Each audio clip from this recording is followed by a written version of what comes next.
I am here with Coach Brendan. I'm in your office. Yes. Being a coach is a part-time job. I have an evening of undivided attention. I am hardly ever nervous. I can't remember the last time I was nervous interviewing anyone. But I don't know. Maybe because I shouldn't have read your article prior to coming in. I've read quite a few, but I thought to refresh myself. I read one more, and I stumbled into your birthday note where you have.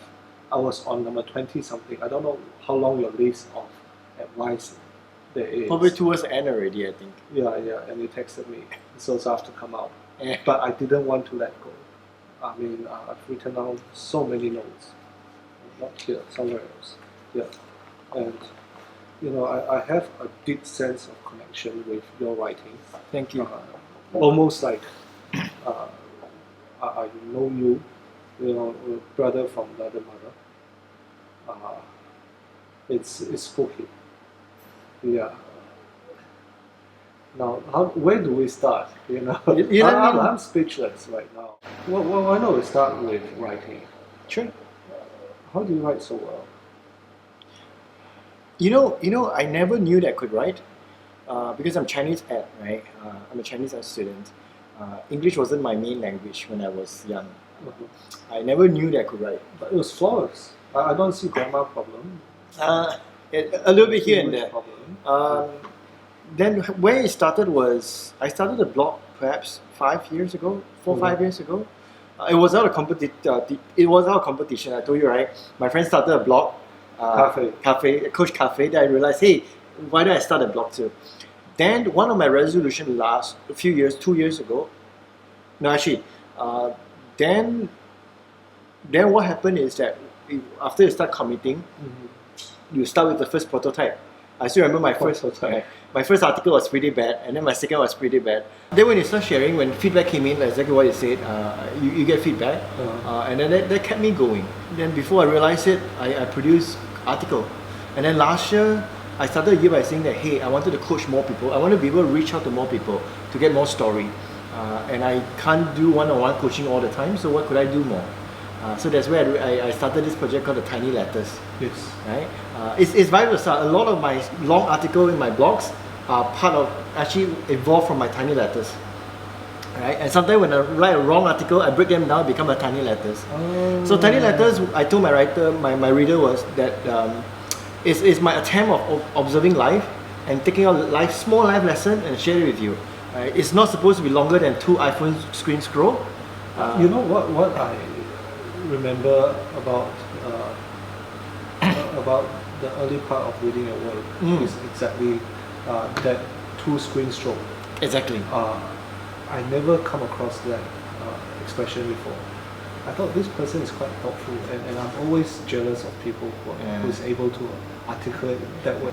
You know why? Because I realized is that something you steal, or is it an original thought? Well, it's 2 screen. What? 2 screen? 2 screen scroll? Yeah. No, you observe like I work in PNG, right? And I send a lot of emails. Emails is the main communication tool. Yeah. Then I realized bosses don't check email on their laptop. They check email on their iPhone. No, the phrase is not stolen from someone else. I made that up. That is amazing. Yeah, I made that up. I realized sometimes bosses don't scroll. Either they scroll or they scroll very fast. So you need to be able to give that punchline. 2 screen scroll. Yeah. So I realized sometimes you need to be, when you write, you need to be able to create good punchline to catch people. I guess that's where my writing, as I evolve my writing style, that's why I get into short, punchy, punchline. And then I realized a lot of things. When I first started, I tend to write a long article. It's very whiny. And then as I evolve, I realized sometimes the shorter the better, because the shorter the tougher too. Yeah. So you're relentless with editing. Yes. Sometimes I went to like 1,000 words, and I can chop it down to 400. Those are the gems. Yeah. Have you come across the term called the art of elimination? Yes. By? No, I mean the reason why I say by is one of my favorite writers. Okay. Rob Bell. Okay. Have you heard of? Not really. Okay. You should read his work. Yeah. So what he has is in one of his seminars he hand everyone soap. Okay. Yeah, and hand people knife to craft it. Okay. Then he would have professionally crafted. So yeah, and say that hey, the gems are within. Okay. It's how you eliminate. No, it's true. It's true.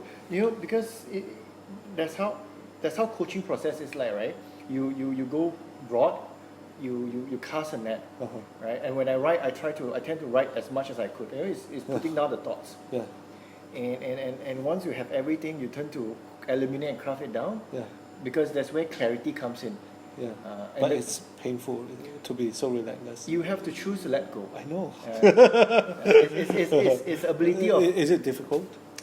It's like, hey, I like that sentence. I like that one too. It is. Because sometimes you think like, you spend 2 days writing 1,000 words, like, and then you have to chop it down to 300.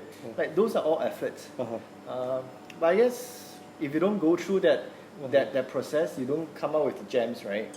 What I am most impressed is, of course, you have great writing skill, but the beautiful mind behind it. I think that is what makes it so compelling to me. I think writing is a process of expressing your thoughts. Yep. Yes, you can write well, articulate well, but it's that thought that I think is deserving of much more credit. I tend to. What goes through your mind? No, I think I enjoy interpreting life. Right. Interpreting life. I guess interpreting life. It's like when I look at events or when I look at someone, when I look at intention behind someone doing something, I always thought that there's lesson behind it. There's why they do that, and how do I learn something from it, right? Or how did the person learn something from it? And a lot of times, I realized that you can learn things even from the most boring stuff, most boring happening in life, right? A phone call, meeting someone at a steakhouse. So it's just my small obsession of interpreting life. You see, this is something that older people do. So I would guess that most of your friends at your age would think you're weird in thinking too much. Some of them think I'm philosophical, but I guess they got used to me. Oh, really? Have you always been like that? That's a good question. To be honest, I don't know. I think I'm more aware of me being that since I learned how to become a coach, and I was satisfied to be a coach about 6 years ago. Okay. And ever since then, I was a bit more mindful because being a coach, is a lot of clarity, right? You talk, you think, you interpret what the clients and the coaches says, and I integrate my coaching skills in my day-to-day conversation. And I think if I were to pinpoint a time in life, I think it will be since I learned how to be a life coach. So it's given you that awareness. Yes. It's given me the awareness. It's given me the ability and the mindfulness to pause and to think about life and people. What kind of coaching course do you go through? I want to go through one of them. No, it's just coaching conversation. But I guess you're right. Perhaps I'm interested in people. I'm interested in life wisdom per se, life lesson, and I love quotes. Actually, if I would think of one of the things I love to collect since young are quotes and stories. I guess you're right. Perhaps I had that since young and I didn't realize that. The yin yang thingy. Yes. Is that yours originally? No. That was very much shared, right? After you've posted it out. Yeah, it was one of my posts on my blog. No, that was not original. That was, where I found it? It was in a cafe in my condo when I lived in Vietnam about a year ago. It was a poster. You had an interesting photo of which you labeled resilience of Vietnamese people with someone with a cow on a bike or something. Is it like a daily occurrence or? No. There was a dramatization of it. Just a bit of background to that. I lived in Vietnam last year. Right. Actually, 2 years ago. I live in Singapore now. Come to about a year already. But Vietnamese are interesting. The resilient people. I always think that Vietnamese, being Vietnamese, and why they are so unique today is because of their culture and history with the Vietnam War.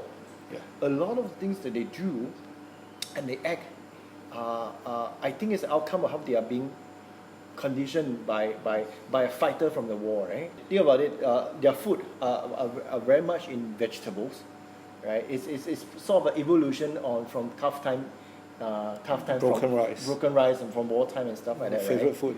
Yeah. You can argue a lot of them are quite thrifty, like very particular in life, very high standard. But I also think that mindset is because they survived a war. Yeah. Right? If I look at Our grandparents' mindset. Exactly. And they are very proud of themselves as a nation. One of the proudest I've seen. Oh really? Yes. When I have no idea. Sometimes when I say I'm Malaysian, we say like I'm Malaysian. Yeah. But for Vietnamese, at least those I know, they are very proud. They say I'm a Vietnamese, and they have a very strong identity to it. That rings a bell. When I was a student, I have some Vietnamese friends. They can't wait to go back to make a difference with their knowledge. Yeah, that's my impression. It's a very bustling city. It's a buzzing country, growing so much. There's so much energy in a country. Yeah. How about your favorite recollection of Vietnam? I was an expat in Vietnam. Expect me an expat, and we are foreigner being foreigner in Vietnam, we're not allowed to drive. I didn't know that. Okay. Company policy, so it's dangerous and so on, right? Yep. You could if you can. Company didn't allow us to, and we have our own drivers and cars, right? One of my best memories was my drivers, by the name of Andy. Yes. A lot of my writings and my articles, my tiny letters was inspired by Andy. And you can argue that Brandon being a coach, Brandon is wise, but you guess what? Actually, I draw a lot of wisdom from my Andy driver. Let me think. What are the stuff he told me? The one that you try to match make him a job. Oh yeah, that. Yes. I thought that was profound. That story, yeah. So Andy is a very simple but very wise man. He's very contented in life, right? He knows what makes him happy, right? He always told me, like my dream is to have 2 cars, rent it out to be a taxi and collect income, and then I travel once, like to overseas once a year. I'm happy with that, and he always tell me that, and he's a very honest man. That story that you mentioned, when I moved on, that I was to leave Vietnam, right? I wanted to make sure he has a job. So I actually introduced him to one of my friends who stayed back in Vietnam to ask him to take him. Now, so happened that my friend wanted to let go of his driver because of a language problem, right? But little do I know that actually Andy went behind me and rejected him. Actually, he didn't. He told me, but hey, can you tell your friend to reject me instead? He texted me, hey, can you ask your friend to reject me instead? Then I said, why? Because I knew he wanted a job. Then I said, you know what, but I feel bad for making other people lose their job. I'm fine to lose my job to go elsewhere, but I don't want to be responsible for that person losing his job, which is the previous, the original drivers. That I thought was a lesson. Lesson for me then was that I thought I wanted to help. I thought I was helping. But matter of fact that now that I think back, I actually caused him some pain and troubles. So a lesson that one can draw from this is you don't use your own yardstick. Exactly. And I think that's true in life generally, right? People want to help. People think that this is good for you. But a lot of times people don't ask and listen what you want, what that person wants, right?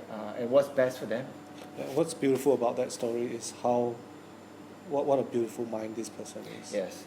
I've always been inspired by Andy. Yeah. What are you doing in PNG? I'm a brand manager. I tell people I sell diapers.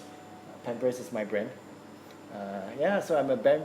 I've been in PNG for about 8.5 years now. I was a brand manager for the last 4 years. I've always worked on Pampers in the last 4 years. Does it get you excited about marriage and having kids? It's or is it an off-putting thing? No. I think you know what working in Pampers, I think is one of the best things that happened to me in my PNG career. I mean, no offense to, I used to sell laundry too, I used to sell shampoo too. Yeah. Now I'm selling diaper, right? I think the big difference is that when I work on Pampers, I work with a lot of babies. I meet a lot of consumers, right? A lot of moms for research. So there are focus groups. Yeah, focus group. I do a lot of focus group. I meet moms. I meet like newborn babies. I observe how how the relationship change. How moms will have so much of love for the babies, and then sometimes I thought that business is tough, work is tough, but it actually really contribute to someone's betterments in life for the babies, for example. So does it get you excited about wanting to be a father? Eventually. I told you You're getting married soon. I'm getting married next year. I'm still hope that I have 1 to 2 years of together time before the baby comes along. But we definitely wanted a baby. The only argument that I have with my fiance and wife soon to be is that I always wanted a dog. I always wanted my kids to grow up with a dog. I thought that's the best way to teach them about life and compassion, right? And death, by the way, because the dog will die before the kids. Yeah. But she's scared of pets. So that's... You don't have pets? I have a lot of pets back in Malaysia. Interesting story. My family never wanted pets. But then my younger sister, who wanted to be a vet, she rescued a dog one day. And the promise was we rescued the dog. We have a name for the dog called Brownie. We rescued the dog. We're supposed to house him for her for a while and donate her away. And so happened that at that time, my sister broke up with the boyfriend, right? And my mom said, okay, fine, because you're heartbroken and all, we will keep the dog longer. And the next thing you knew, the dog is at home for I think it's coming to 4 years or 5 years now. And one thing led to another. Then we started rescuing stray cats. At one point in time, there were more than 10 cats at home. They're all stray, all rescued. Living in harmony with the dog. Yeah. So now the entire family loves the pets that we have. We have names for them. We feed them 3 times a day. But it's good for my parents, right? Because I've been living overseas since I graduated about 10 years ago. My sisters just got married, and then so the homes are getting quiet. So I'm grateful for the pets sometimes. Making noise. Yes. My mom devote a lot of the time taking care of the pets at home and the dog at home. It's a devotion. And she has so much of love for the pets. Right? It's a commitment. I think I didn't tell her that my mom just celebrated her birthday about a few weeks ago. When I asked her what present do you want, she said I wanted to have lunch at this noodle place, and I wanted you guys to buy me pet food. Pet food. Yeah, I'm listening. Because she wanted life so simple, right? She just wanted noodle for herself as a gift, and she wanted the rest of whatever we can contribute, just spend the money on the pet food so that she can use the pet food to feed the cats. So as for her, as long as the cats are happy and well fed, she's happy. A big part of you came from her. I guess so. So my birthday present for her is that we actually visited the pet shop. I told her, hey, buy whatever you want. I'll pay. And she was happy. And you know what? One of the lessons I learned from the guy who ran the shop. Apparently, he's also a very filial boy. My mom goes to that shop always. The guy said, you know what? I recognize what you're trying to say. What you're trying to do here, right? You're trying to make your mom happy. But you know what? Let me give you a tips. Your mom will feel bad for you to spend the money just like that, right? The best tip for you is give the money to your mom. Let her spend the way she wants it to be. She said, I know all moms. If you tell them, hey, open blank check and spend now, they'll never want it to be because they feel bad. I'm spending so much of my son's money. They'll feel bad. So he told me, you know what? If I were you, buy some stuff, give the rest of the money to her. She'll come back and she'll buy slowly, and then she'll not feel bad. Life lesson. Apparently, this pet shop owner is a very filial guy. He closed down his pet shop like once a year, but for a few weeks. And he has a lot of pets, right? By the way, so he actually sent his pet to pet hotel to host them, and he goes on holiday with his mom every year to Japan, to Korea, and so on. A good guy. I like this guy. I mean, for the first time, I like him. Yeah. How do you get all these juicy stories? I guess sometimes you just pay attention. Do you interview them? No, I actually don't really interview people. You observe. I observe them, and then I turn them into short stories, usually conversational story, like exactly the way we say, right? And then I guess I just tend to have that habit of recapping a story, right? And for that pet store story that what he told me, I thought it was beautiful, right? A lot of times we thought we always think what is best for the rest for the other people, right? Not knowing that what's best for other people sometimes is not what you think it is, yeah. right? And sometimes what you need is just either you ask or you listen, right? Yeah. Just engrossing it into it so much. We end up buying a lot of pet food. I end up making sure that she has enough money to go back to buy the rounds of the pet food.